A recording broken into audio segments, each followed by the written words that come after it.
જય માતાજી દોસ્તો, સ્વાગત છે તમારું કીકુ રેસીપીમાં। તો આજે આપણે બજારમાં મળે તેવા એકદમ ક્રિસ્પી અને ખસ્તા શક્કરપારા બનાવીશું। તો આજે એકદમ ખસ્તા એવા આપણે શક્કરપારા બનાવીશું। તો તેના માટે મેં અહીંયા એક બાઉલ લીધેલું છે અને તેમાં મેં આ 500 ગ્રામ જેટલો મેંદો લીધેલો છે। આપણે 500 ગ્રામ મેંદો લીધેલો છે। માપમાં આપણે 500 ગ્રામ મેંદો હોય તો તેની સામે આપણે આ 1 વાટકી ખાંડ લેવાની છે અને તેના સામે 1 વાટકી પાણી લેવાનું છે। તો આપણા શક્કરપારા એકદમ મીઠા બનશે, બહુ મીઠા પણ નહીં અને બહુ મોળા પણ નહીં તો ક્યારેક ખાંડ વધી જતી હોય છે, ક્યારેક ખાંડ ઓછી રહી જતી હોય છે તો શક્કરપારા મોળા બનતા હોય છે। એટલે આટલું માપ લઈશું તો આપણા શક્કરપારા બરોબર બનશે। હવે આપણે તેમાં 2 ચમચી જેટલું ઘી એડ કરીશું।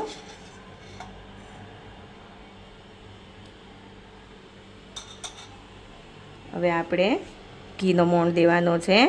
તમે તેલનો મોણ પણ દઈ શકો છો, પણ ઘીનો મોણ દેવાથી શક્કરપારા એકદમ ખસ્તા બનશે।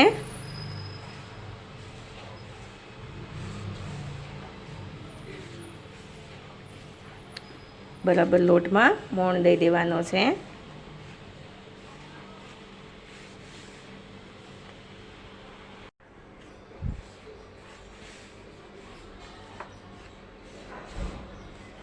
બરાબર મિક્સ કરી લેવાનું છે। તો જોઈ શકો છો આપણે મુઠ્ઠી પડે તેટલો મોણ થઈ ગયો છે। આવો મુઠ્ઠી પડે તેટલો મોણ આપણે દેવાનો છે। જરૂર પડે તો થોડું ઘી વધારે એડ કરવાનું છે।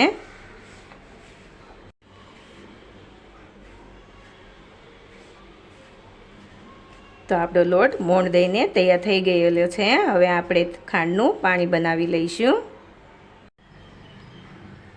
તો હવે આપણે ખાંડ લઈ લઈશું 1 વાટકી છે તે ખાંડમાં આપણે આ 1 વાટકી પાણી એડ કરી દઈશું।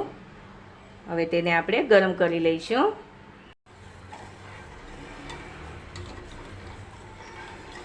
આપણે ખાંડ ઓગાળી લેવાની છે। ખાંડ ઓગળે તેટલું જ પાણી ગરમ કરવાનું છે આપણે।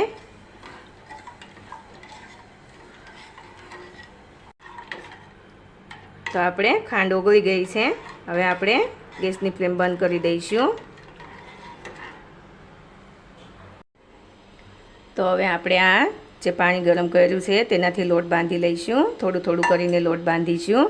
આપણે પાણીને થોડું ઠંડુ કરી લીધેલું છે, એકદમ ઠંડુ નથી કરવાનું, આપણે હાથ અડાડી શકીએ તેટલું ગરમ હોવું જોઈએ પાણી। તે પાણીથી આપણે લોટ બાંધી લઈશું।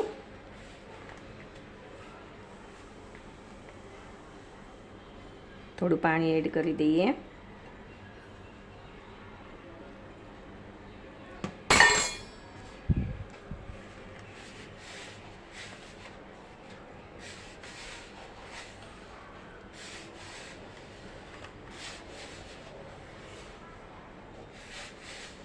એકસાથે પાણી નથી એડ કરવાનું, થોડું થોડું પાણી એડ કરીશું।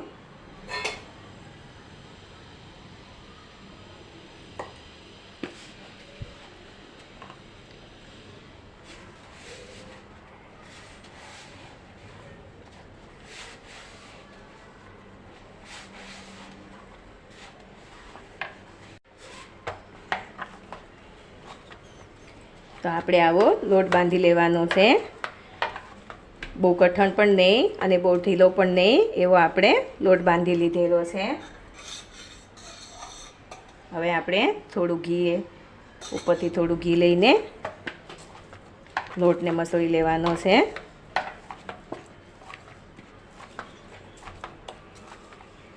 તો આપણો લોટ થઈ ગયો છે તૈયાર। હવે આપણે તેના શક્કરપારા બનાવીશું।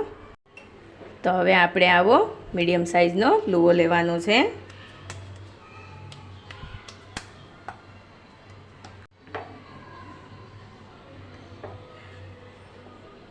આપણે તેને વણી લઈશું।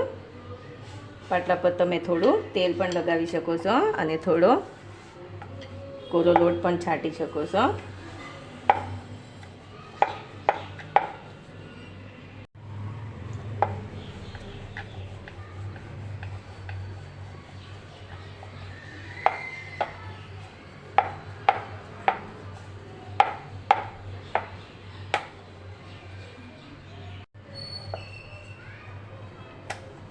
તો આવી રીતના આપણે મીડિયમ સાઇઝની રોટલી બનાવી લેવાની છે.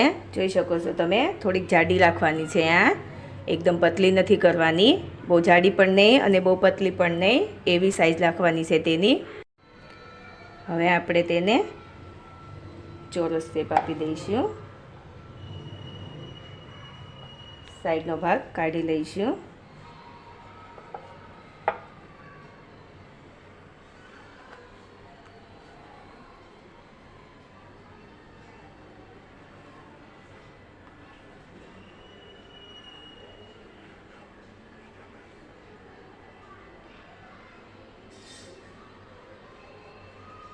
આપણે બધા શક્કરપારા એક સરખા બનાવીશું, એટલે આવી રીતના આપણે ચોરસ શેપ બનાવી લીધો છે.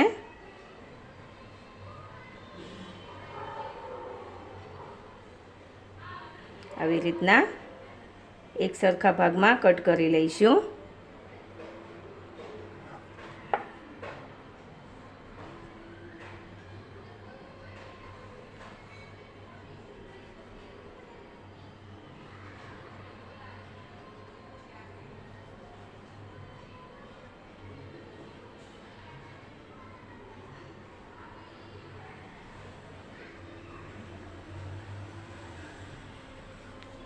જોઈ શકો છો, બધા શક્કરપારા એક સરખા થયા છે અને તે આવી રીતના મીડિયમ થિકનેસવાળા છે.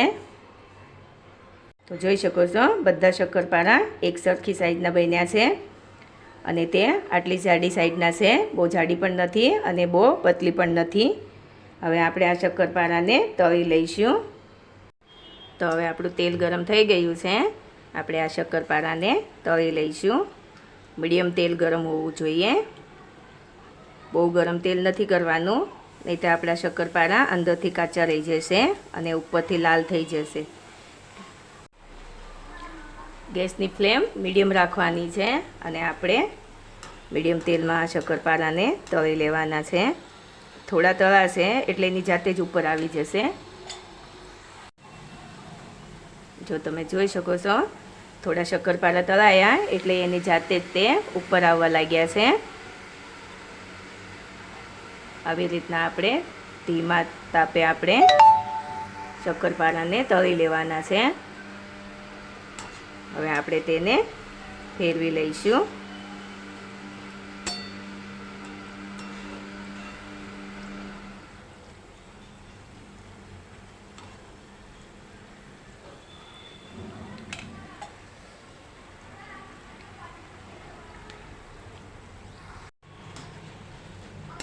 તો જોઈ શકો છો, આપણા શક્કરપારાનો કલર બદલાવા લાગ્યો છે.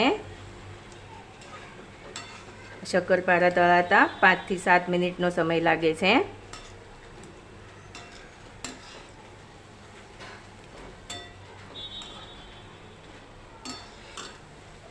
તમે પણ આવા શક્કરપારા આસાનીથી ઘરે બનાવી શકો છો અને મારી ચેનલને સબસ્ક્રાઈબ જરૂરથી કરજો, જેથી કરીને મારા આવનારા વિડીયો તમારા સુધી જલ્દીથી પહોંચી જાય.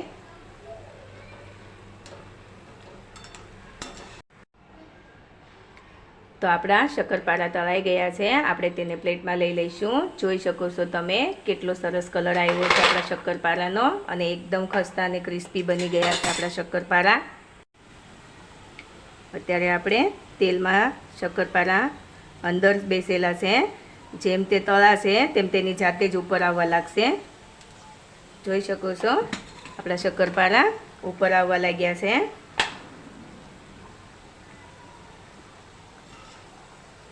તેની જાતે જ આવી રીતના ઉપર આવી જાય છે.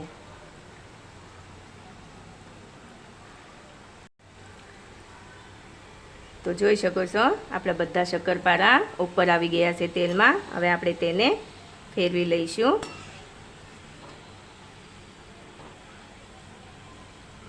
હવે આને આપણે તળાવવા દઈશું. તો જોઈ શકો છો, આપણા બીજી વારના શક્કરપારા પણ સરસ તળાઈ ગયા છે. તેમાં પણ સરસ કલર આવી ગયો છે. આપણે તેને પણ પ્લેટમાં લઈ લઈશું અને આવી રીતના આપણે બધા શક્કરપારા તળી લઈશું. તો તૈયાર છે આપણા એકદમ ક્રિસ્પી અને ખસ્તા એવા શક્કરપારા. તમે જોઈ શકો છો એકદમ બજારમાં મળે તેવા જ આપણા શક્કરપારા બનીને તૈયાર થયા છે. તો તમે પણ આવી રીતના આ શક્કરપારા ઘરે આસાનીથી બનાવી શકો છો. તો તમે એકવાર ઘરે જરૂરથી બનાવજો અને મારી ચેનલને લાઈક કરજો, શેર કરજો અને સબસ્ક્રાઈબ જરૂરથી કરજો.